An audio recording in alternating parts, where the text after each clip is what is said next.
before we went on this morning. Tammy, you sent out this press release just a few, just yesterday, and you wanted it to be a surprise, especially for a lot of the area schools. So if we can welcome you to the program this morning, Tammy Carey, the CEO of Oceana County Community Foundation. Thanks for joining us this morning. Thanks for having me. Um, Absolutely. Yeah, go ahead. yes. Yeah, so we actually made these grant decisions back in June. We had been receiving proposals from all the schools towards the end of the year, so it was a little bit of a hustle for them, but they submitted all their proposals, the ones that could, and then we made decisions after I rounded up a few more funders, Mm-hmm. and which I'll talk about that in a second. And then we decided to wait to release the information until the kids came back to school. Now, the superintendents and the band directors, music directors all knew about the results, but we wanted to give them the heads up so they have time to get all the equipment. Yeah, yeah, and there is, a need. We talk about it in Mason County when it comes to West Shore Bank and the Rhythm and Dunes fundraisers. But it doesn't matter what school it is. There, and if it has an instrument program, a band program, they are going through those instruments. The instruments are expensive in many cases, and there's always a need. And you found that out probably talking with the band directors in Oceana County, didn't you? Oh yeah. The needs are different from each school, of course, Hmm. and each school may have differing support from their local community, their band boosters, and so some schools benefit more from that than others. Hmm. So this year, you're really going to see a difference in terms of the amount of money that was given to the east side of the county, to Hesperia Community Schools, and to Walkerville, because they don't have the level of local support that ongoing local support that has been in place for like Montague, Hart, Shelby. Pentwater wasn't able to submit this year, but we've supported them in the past. Yeah, yeah. So it really is quite different what they need from each school. Well, let's go back and kind of lay the foundation here for a moment for the listeners and viewers. The Electric Forest Fest, that ball started rolling. They contributed and continue to contribute to this fund. And then you decided to, hey, how do we expand this? How do we add more to it so that we can provide those resources? But give us the Electric Forest Festival connection and tie in. Would you do that? Sure, as you can imagine, Electric Forest is all about music, and they really wanted to give back to the local community. And so initially, when they established the festival, they were giving about $10,000 back to just two schools, Shelby and Montague. They were the two schools that they were having the most connection with. Mm-hmm. Shelby, their band is always invited to come and actually perform at the festival. They've been doing that for years with their alumni and their current band. And then Montague provides some other services for the festival. So they really wanted to give back to those two schools. In 2019, they joined the Community Foundation with a charitable fund. And so I encouraged them to consider the rest of the schools in the county. Mm-hmm.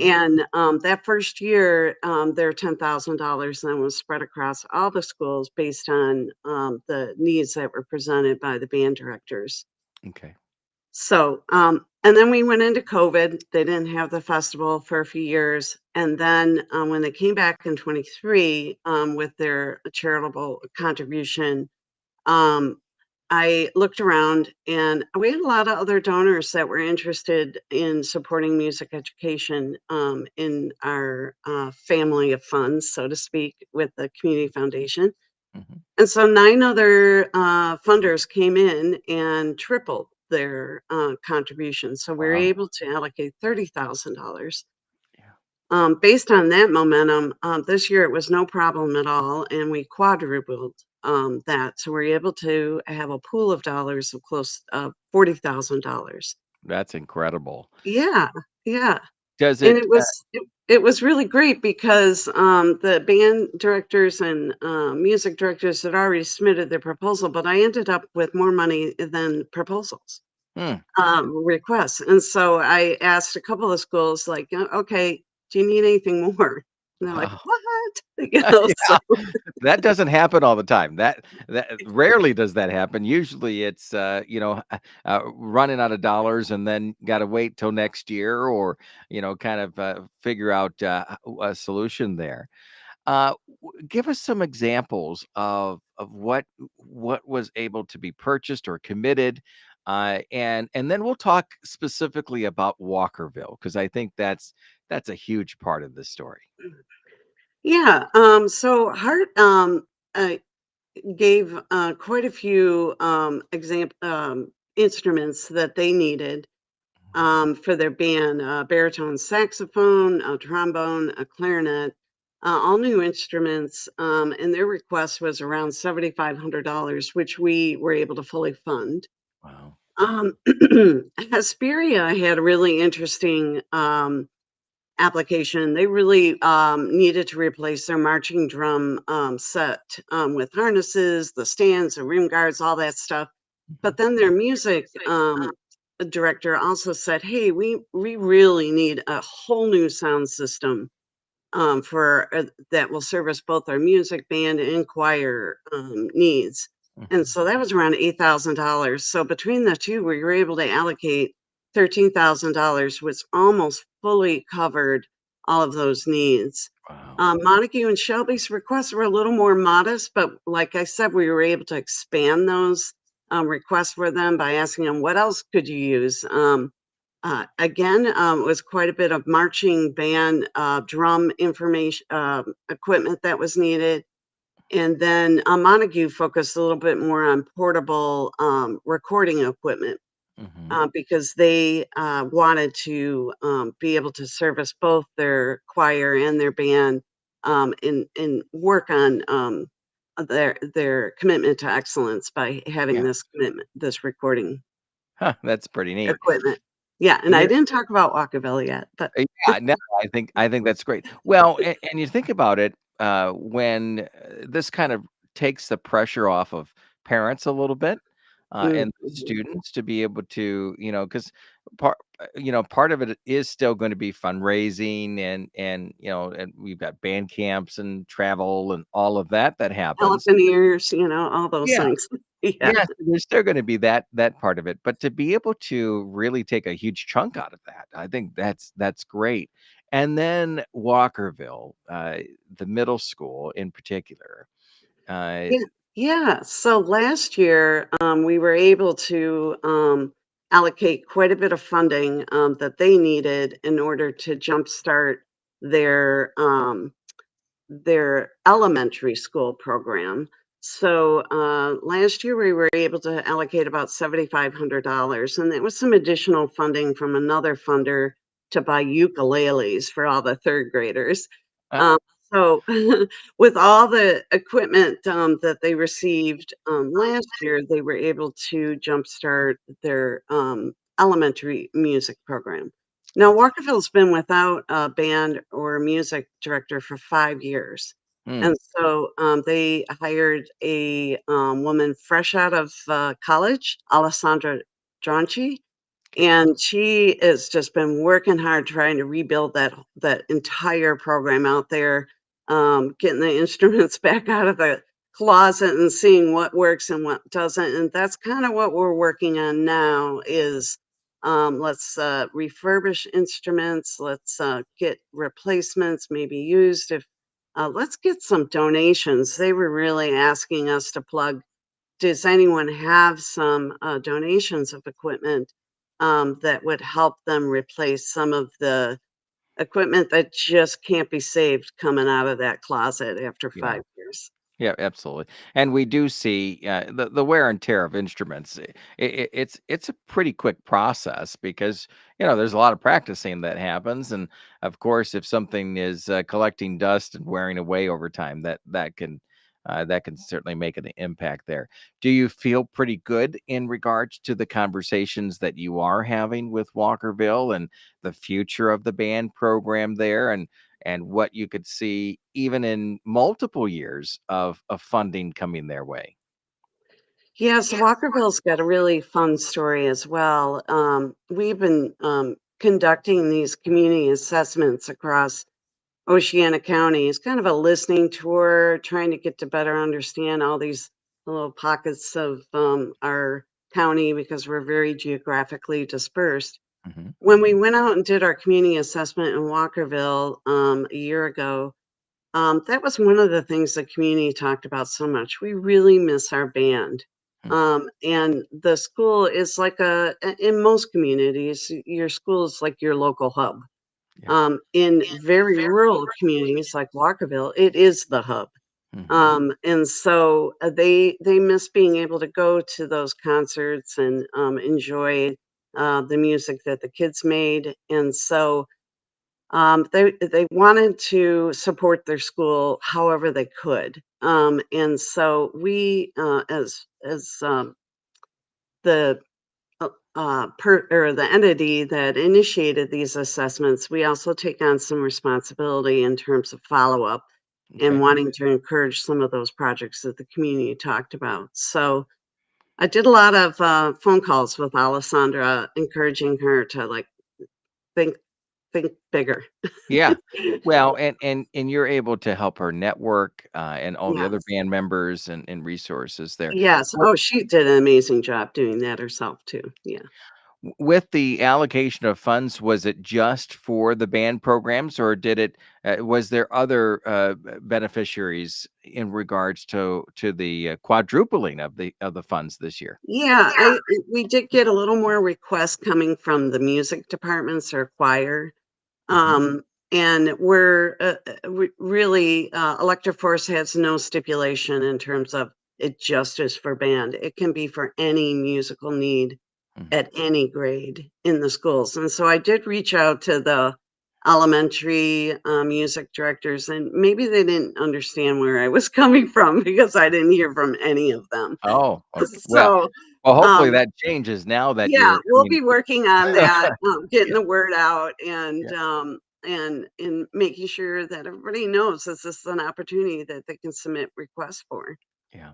Well, and especially when you have, the backing of additional, names and Yeah. agencies and organizations, and, we wouldn't do justice if we didn't, ask you to highlight those, if you would, because, they're putting up funds, they're contributing, and you know how this goes. I mean, you've been doing this for a while. That when they see the rewards, when the students are benefiting and the schools are benefiting from this, others tend to step up and say, "Yeah, we want to be a part of that." But take us through that group that contributed this year. That's very sweet of you to allow me that opportunity because people like to be recognized. Yeah, absolutely. So Electric Forest, of course, with the lead gift of $10,000. Then we have the Little Point Sable Arts Fund within the Oceana County, supporting all kinds of musical efforts. Mm. They contributed. The David P. Markiewicz Memorial Fund is in memory of David Markiewicz, who was really passionate about music, and his family had hosted years of fundraisers. And when the parents passed on, Electric Forest wanted to make sure that they continued to partner with the the siblings, the children, on continuing the work they had been doing together. That's And great. so they're just wonderful in terms of their participation. Then we have the Carnes Family Fund for Music. They like to support arts camps and also really love the opportunity to come in on this program. One of our new funds, the Patrick Rick Arts Band and Music Therapy Fund.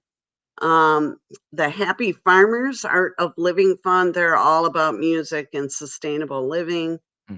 The Malcolm Pete Wood Memorial Fund, they came in to help support some of Heart's requests.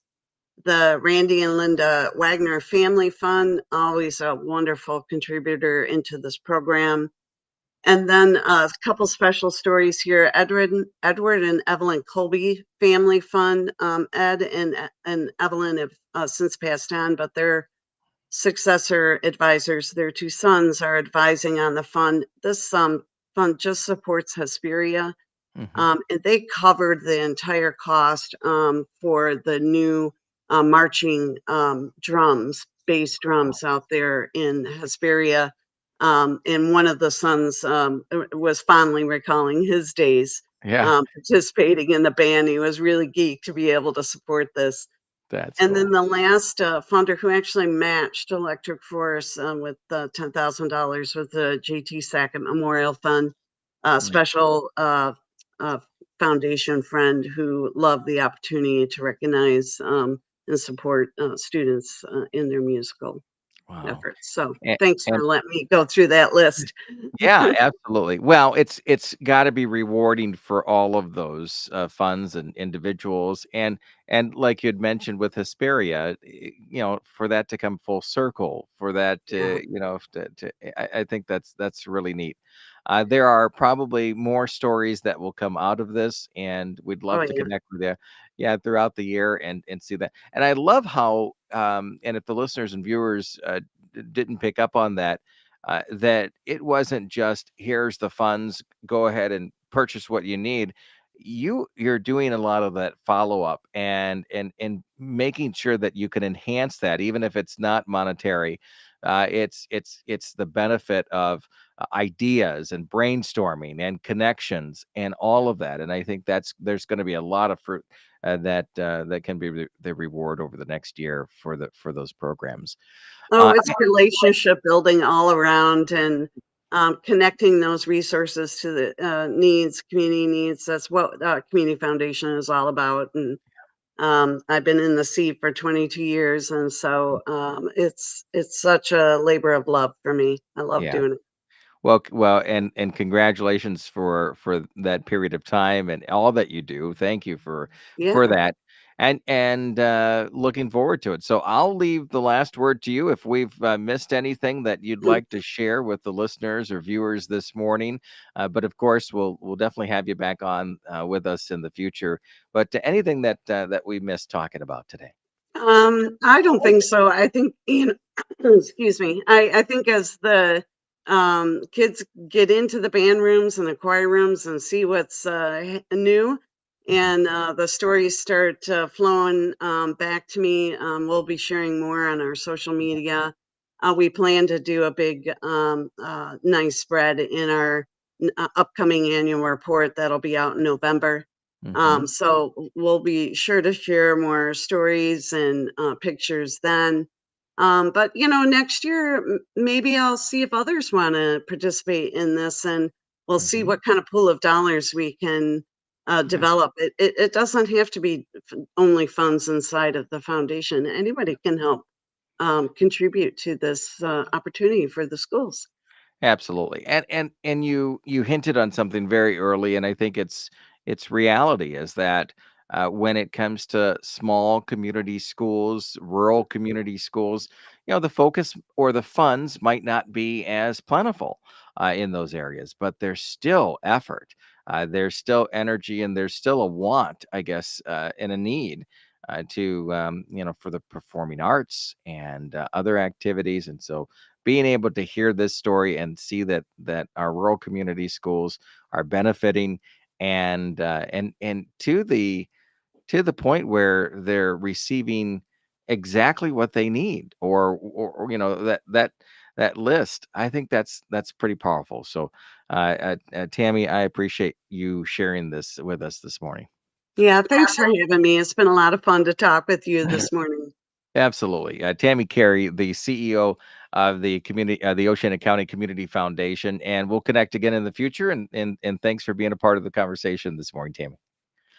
It Thank you. is you got it. It's 102.7 Mom FM and Hot Country Hits 99.9. We've reached the 9 o'clock hour. News and weather coming your way in just a matter of moments. Stick around as we continue on the morning zoo on Mom FM and Hot Country Hits 99.9.